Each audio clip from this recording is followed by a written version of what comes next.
நல்லா சூடாக அருமையாக இருக்குதுங்க கடலக்காய். இது சில இடத்துல வந்து நிலக்கடலை, வேர்க்கடலை, கடலக்காய் என்னெல்லாம் சொல்கிறாங்க. இதை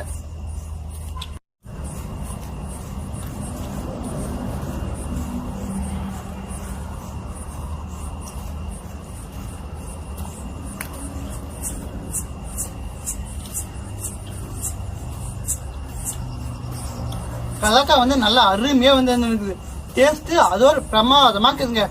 பார்க்கறதுக்கு மட்டும் இது சுவையாக இல்லைங்க, சாப்பிட்றதுக்கு சுவையாக இருக்குதுங்க.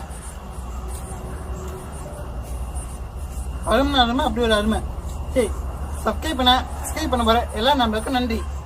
இந்த வீடியோவை இதோட முடிச்சுக்கேன். தேங்க்யூ ஃபார் வாட்சிங் திஸ் வீடியோ.